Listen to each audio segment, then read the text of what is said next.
Développement durable, on entend parler de développement durable, un concept qui semble méconnu des populations ivoiriennes, méconnu même du grand public. Et pourtant, le gouvernement ivoirien en fait une priorité afin de garantir aux générations futures de bonnes conditions d'existence. Cette année, le Parlement a adopté le projet de loi d'orientation sur le développement durable. Plusieurs autres lois votées à l'hémicycle prennent en compte les exigences liées au développement durable. Que renferme ce concept? Quels sont ses enjeux? Les réponses avec Michel Digré. Cité administrative au plateau. Le 10e étage de la RD abrite le ministère de l'Environnement urbaine et du Développement durable. Mais le concept du développement durable semble encore méconnu des populations. Non, j'entends parler de ça, mais je ne sais pas. Je sais que quand on parle de développement, d'abord c'est un avancement, mais quand on parle de durable, il faut chercher des objectifs. Le fait de développer une ville ou encore un pays en cascade. Bon, j'entends ça à la radio, mais franchement, je ne sais pas trop. Alors, le développement durable, tout simplement le développement qui permet aux générations présentes de subvenir à leurs besoins sans compromettre la capacité des générations futures à subvenir aux leurs. Les acteurs du développement durable sont entre autres l'État, les entreprises privées, la société civile. Toutefois, leurs actions doivent concilier le progrès économique et social avec la préservation de l'environnement. À plus de 500 km d'Abidjan, dans le département de Nassian, le village de Lambira expérimente ces 3 piliers du développement durable par l'entremise de l'ONG Anibawe. Il s'agit en fait des actions sur le plan social, une cantine scolaire qui a été donc offerte à Lambira. Ensuite, un village qui est totalement électrifié par l'énergie solaire. Il y a l'initiative de reboisement.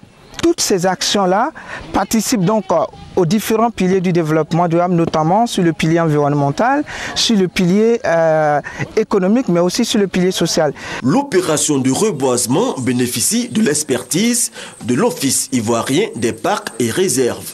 Notre assistance consiste à réaliser 2 visages de pépinière. Une pépinière sèche et une pépinière va aussi servir le projet initié par le ministère des Eaux et Forêts, c'est-à-dire une école, une forêt de 5 hectares. L'ONG Anibawe entend continuer ses initiatives en faveur de l'utilisation des énergies renouvelables. J'ai trouvé qu'il ne faut pas baisser les bras, il faut toujours continuer de 2 poteaux. Je suis arrivé aujourd'hui à 24 poteaux dans le village, faire un éclairage lampadaire public où le village, tout au long, le village est presque éclairé. Et là, ça ne va pas s'arrêter là. Au-delà des énergies solaires, il y a aussi ce qu'on appelle l'énergie éolienne.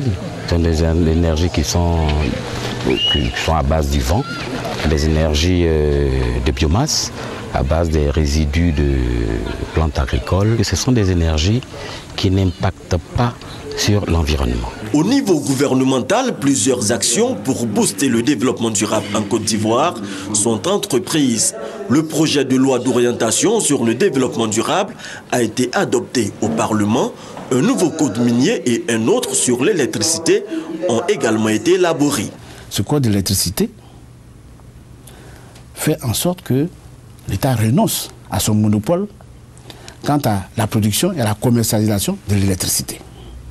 Sur cette base-là, le ministère de l'Énergie a lancé un appel à manifestation d'intérêt auprès des promoteurs privés pour que ceux-ci puissent être sélectionnés en vue de la production de l'électricité à partir de sources d'énergie renouvelables. Il y a eu quelques 65 promoteurs qui se sont signalés avec plus de 164 projets. Et ces projets-là concernent donc l'utilisation du solaire, l'utilisation de la biomasse et la petite hydroélectricité. Quand vous prenez le nouveau code minier, ça n'a rien à voir avec l'ancien code minier. Ce nouveau code minier a été adopté en 2014 également. Et ce nouveau code minier fait la part belle à la préservation de l'environnement, à la réhabilitation des sites qui ont été occupés. Ajoutez à cela un important programme de reboisement à l'échelle nationale. Le président Ouattara, lorsqu'il est parti à New York, a déclaré à la face du monde en 2017 le processus cacao, zéro déforestation nette va commencer. Mais en fait, ce projet n'est qu'un projet pilote d'une ambition beaucoup plus large. Agriculture, zéro déforestation nette. Ça veut dire quoi en clair? Que pour chaque hectare déboisé, cet hectare déboisé sera automatiquement remplacé par un autre hectare reboisé. La politique gouvernementale pour assurer un développement durable qui répond aux besoins du présent tout en préservant les intérêts des générations futures est ainsi engagée. Reste à prendre tous les décrets d'application des différentes lois adoptées pour accélérer le processus. C'était le grand format de la rédaction. 120 000 certificats fonciers seront bientôt délivrés à chaque part de DVA sur l'étendue du territoire ivoirien. Des précisions avec Adama Koné du service économie. L'opération Une parcelle DVA, un certificat foncier, vise la délivrance d'environ 120 000 certificats en un an sur des parcelles DVA plantées entièrement ou en partie. L'atteinte de cet objectif nécessite l'utilisation d'outils modernes, comme les smartphones. L'approche que nous avons adoptée, c'est l'approche e-management du projet, qui fait que tous les opérateurs qui sont mis sur le terrain, notamment les commissaires enquêteurs, sont dotés de smartphones, qui leur permet d'enregistrer les étapes de chacun des dossiers qu'ils gèrent. Et nous pouvons rester à Abidjan, enfin le ministère, on peut rester partout dans le monde, et savoir en temps réel comment les dossiers avancent. L'opération démarre en janvier 2015 dans la zone d'Aboisseau avec environ 4000 planteurs de la mutuelle des planteurs DVA du Sud pour s'étendre à l'échelle nationale. Pour réussir l'opération, une dizaine de commissaires enquêteurs de la zone est en formation sur la loi sur le foncier rural à Grand Bassam. Le certificat foncier, document d'identification des plantations, permet de sécuriser les terres.